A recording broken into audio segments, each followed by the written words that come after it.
Summertime, summertime. Så du min, og jeg vild med dig. Summertime, summertime. Honey, solen danser, du og jeg. Hi there, and welcome to your modern shaman, Maria in RainbowLand. This is the weekly heartful report from the week that starts at the 21st until the 29th of August 2018. Here, with a new setup, we will have a new sort of report, and it's gonna be called 7 Signs of the Week, because each week we will have 7 things I will go through that are significant for this week, or the week we are going through. This week will be filmed from the home in Denmark, close to the forest, and you will see some nature wonders instead of my face this time. And it will take you into yourself and your core and create peace while you listen. So, this week we will have, first of all, the general overview, the main point of the week for the report. Number 1. Number 2, Sun. The sun is moving into an earth sign, into Virgo. What does this mean for your sign? Number 3, Mercury. It is going direct. Ooh, yeah, from last week. It is sextiling Venus. And it's squaring Jupiter, a benefic planet. So, number 4, Mars is direct later on this week in Capricorn. Ooh, still blows from Uranus, but in a new light. 4 planets still retro. Number 5. Venus is still at home. We like her, but it's gonna square Pluto. What does this mean for the relationships? Number 6. Full moon in Pisces on the 26th of August. Number 7. Card of the week. Yay! We'll start with weekly tarot cards, because Maria has been doing tarot since she got her first deck from her father, who is also a tarot card reader, when she was 12. So of course she will use this now, and it's Rider-Waite card. Yeah, that is the extra of this week, but it will be every week from now on that we will also take a tarot card for each sign. So these are the 7 signs of the week. And now we start with number 1. Are you ready? The overall view for all of us. Yay! And this week, my main theme will be man plans, God laughs. And do you know what I mean by that?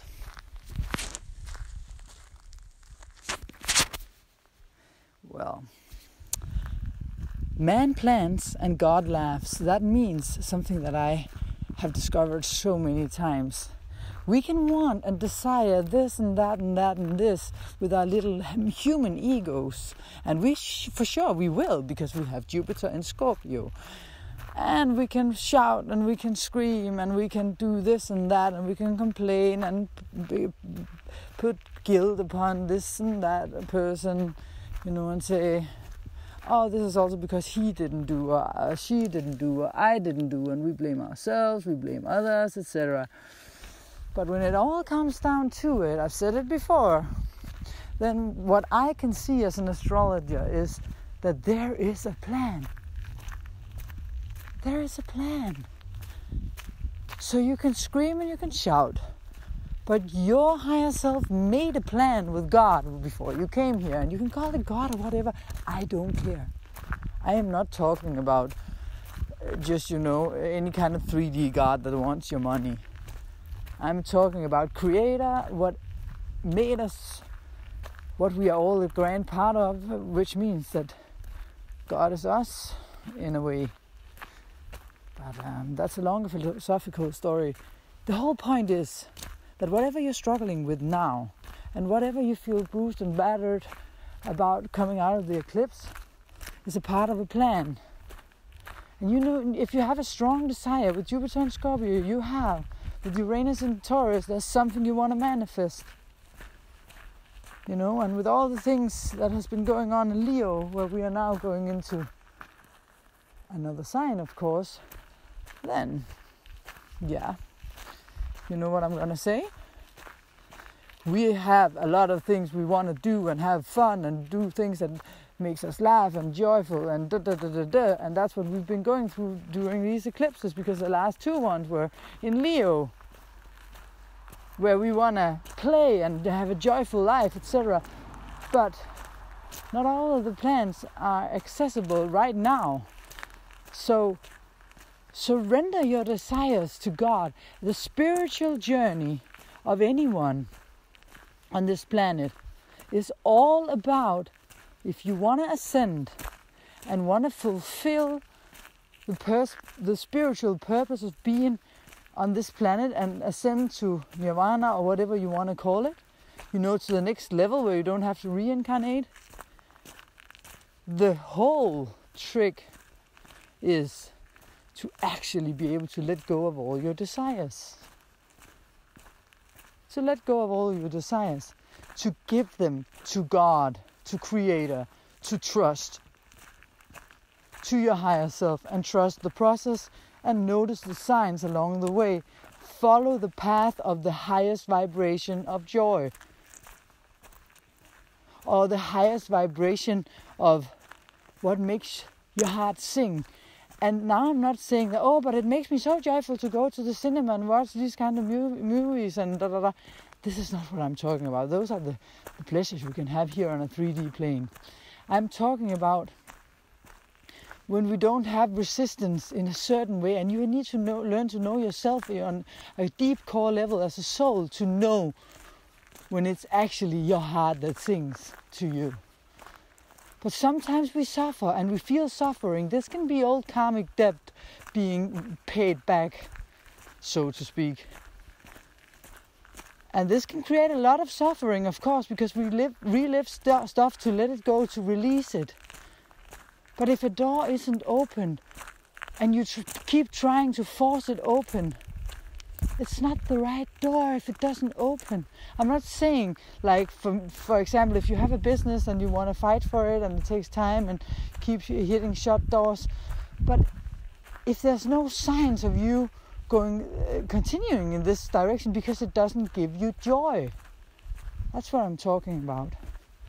Or if you're with someone who doesn't want a child and you really want it, maybe because this person is having an illness in the family that he knows or she knows that will go on to the child, or maybe this person already had 5 children,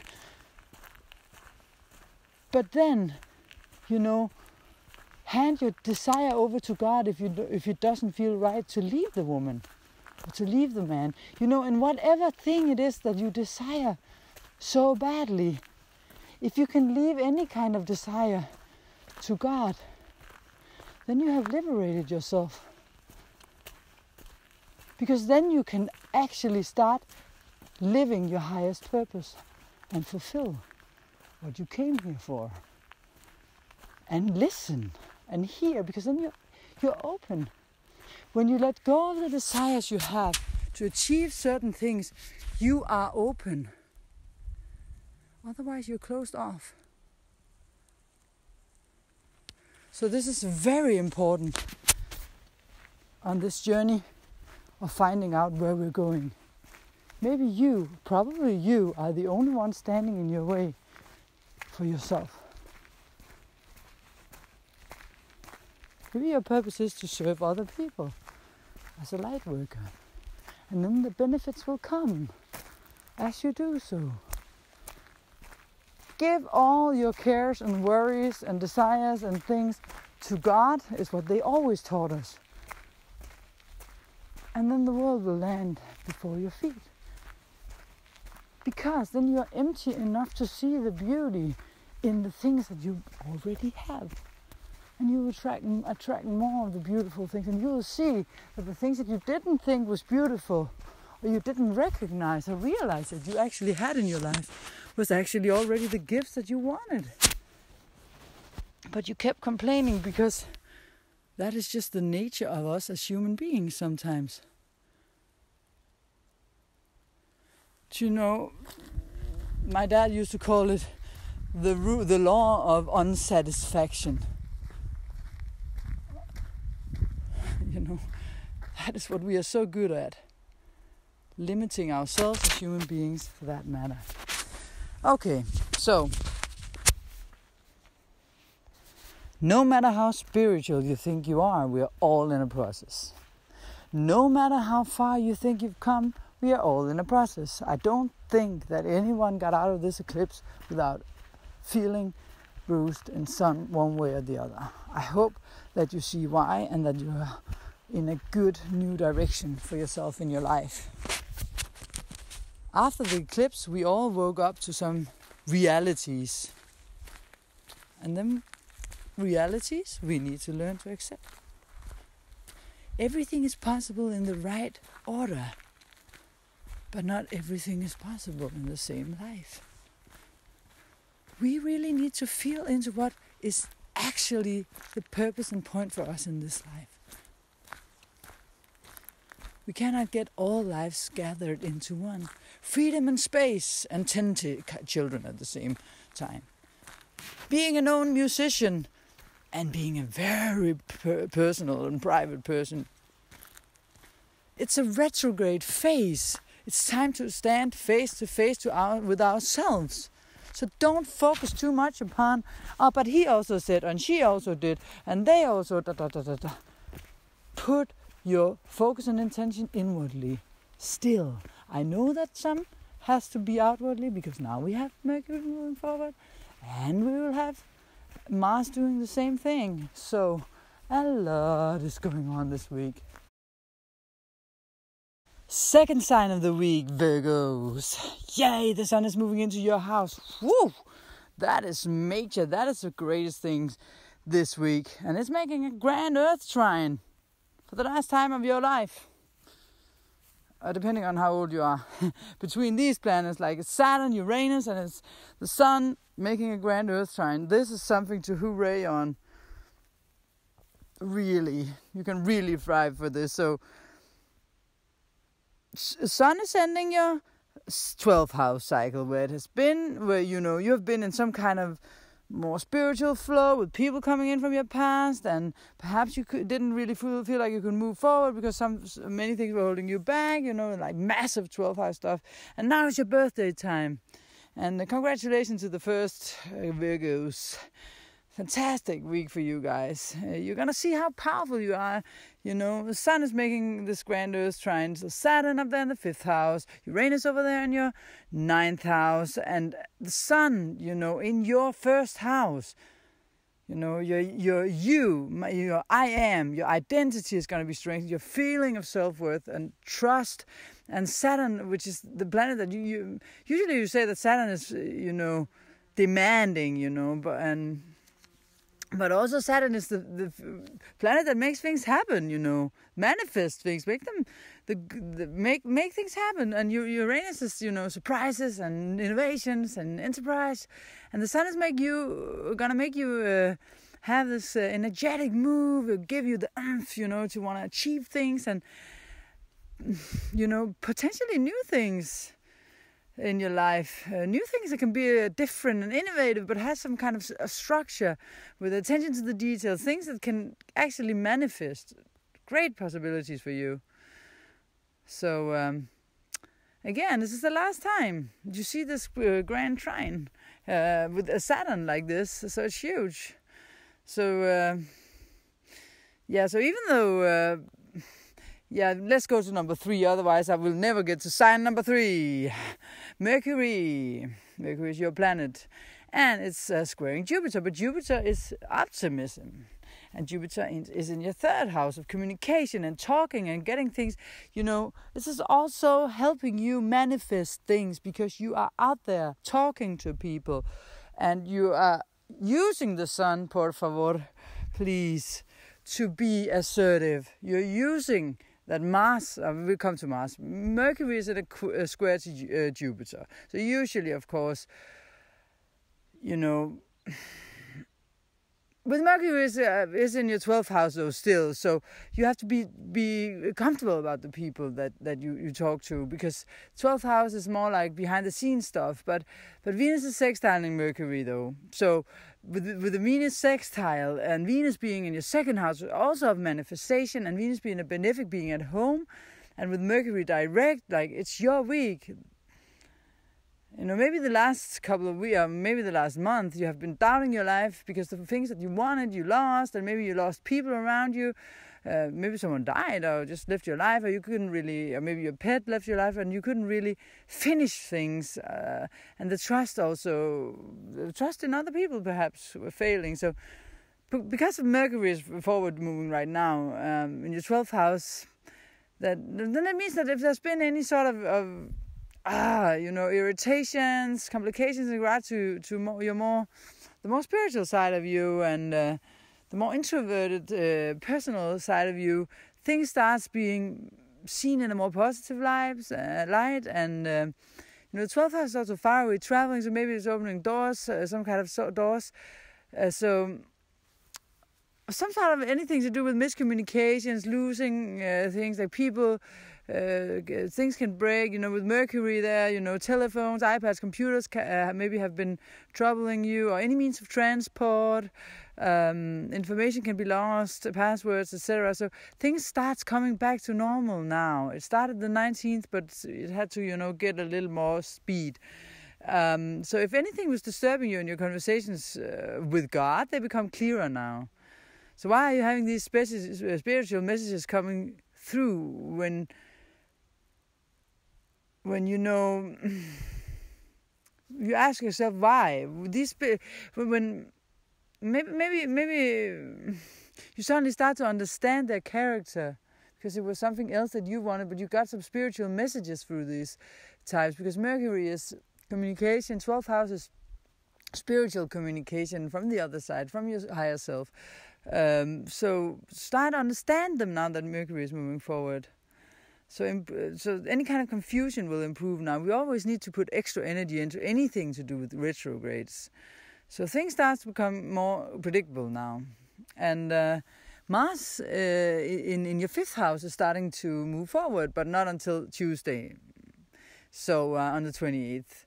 So it's going to be stationing this week. So maybe it will not feel that much umphy, but it's there where it's teaching you to follow your heart, not trends, not what you usually follow, but dare to follow what makes your heart tickle, and move forward. And if you feel it's still stalling a little with it stationary, then don't worry, after the 28th it will start moving forward. That was sign number 4, Mars. Sign number 5, Venus.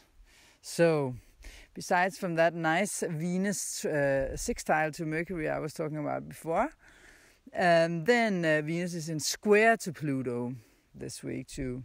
And that's kind of a complex one, because there can be someone you really feel attracted to by the end of the week, or in the middle of the week, my week, end of the normal week.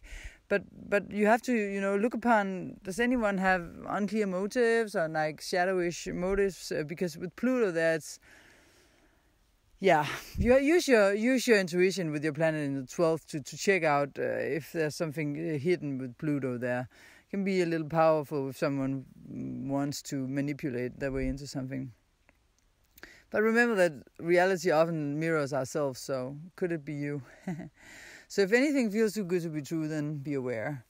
But for all of us, the Venus-Pluto square has something to do with us improving our relationships over the next period of time, the next 3 months. Because, since 2011-ish, as we had Saturn there, we've had Jupiter in Libra and in Scorpio. We've had Mars retrograding in Scorpio, and Venus is going to go retrograde here. It's going to go from being in Scorpio around 10 degrees back 15, 16 degrees back into Libra, and then forward again. So another retrograde is coming up in October, November, that ends at its cycle at the 18th of December.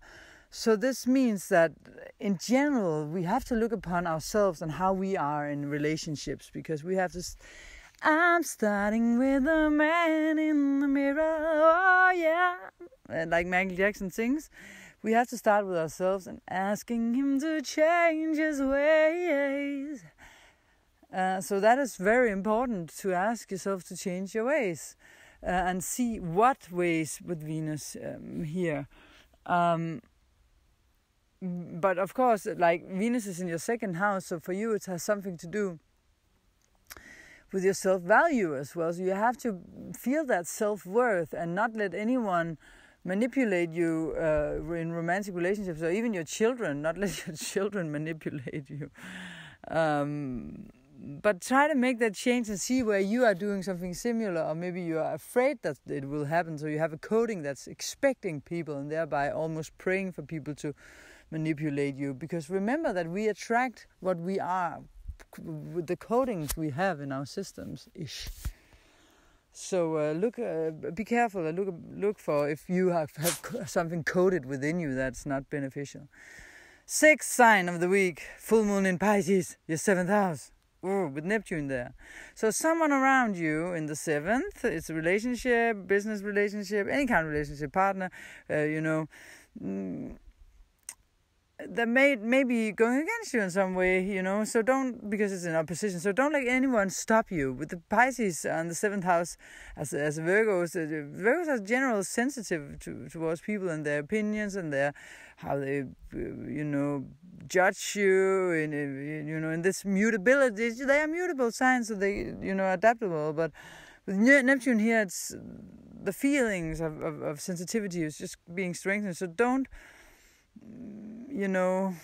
be, you have to be assertive. Don't be too weak here. The assertiveness is the key. Don't let anyone take away the fresh, the passion you have to start on afresh, and put good energy into your new astral year, because the astrology and the new year starts when we have our birthday, and it's important how we go into our birthday and how we go into that new year. So be on the assertive side. You have that grand trine in Earth, man. Take advantage of it. Take advantage of it, not of you. The moon is going through also your lifestyle sector this week, because it's going for Aquarius, and then the full moon in your relationships, and of course it's going to be a little heavy when it goes through the 5th in the beginning of the week, but you're going to have to look upon what makes you happy. Do something about it. With Uranus and Taurus, do new stuff. It's your 9th house. It's where we expand our horizons, expand our hearts, feel our hearts, follow it positively, believe in it. And full moon in the 7th, you connect with people. But you have to do it not only on their terms. Now it's time for you, with the sun in your sign being strengthened by the grand trine. You have to let go of any bad relationships. Release them. Don't be afraid, or change them, and see if they stay. Even though you change, they can stay. But if they try to take you down, don't keep them. And don't be self-critical, because we have that tendency. So if the one you're with in a relationship isn't the right one, you have to dare to trust and dare to follow your heart. 7th sign of this week for the Virgos. So that is the Page of Swords. It fell down on the floor as I was shuffling, and it was not reversed, and it was not upright. So this always means, I didn't even draw it. It kind of jumped out of the deck, and you always take that card. So since it's not up and it's not down, it was in the middle, then it's about balancing this card. It means that you want to use the card's power and abilities, but it's also a little difficult for you. So maybe you're too lazy or too slow to remove whatever is holding you back. So first, of course, before we can, because this is a guy with a sword, right? Look at the picture. It's a guy with a sword. He wants to cut cords, like Archangel Michael. He cuts cords. So which cord? First, of course, before you just jump into the field and start, swinging your sword and cutting people away, of course, you have to identify which needs to go. So first, you have to determine who is draining your energy, who is not good for you, and then you can you can cut the strings that are holding you back. You do this, Virgos. You deserve the better life you are longing for. And yes, you are good enough. Always better than you expect, you know. That's my experience with the Virgos. Always way better. You have my word for that. Don't follow trends. Follow your heart. Especially and indeed now with the Grand Trine. This is your time to shine and you deserve it. Big hugs. Thanks. Summertime, summertime. Så du er min, og jeg er din.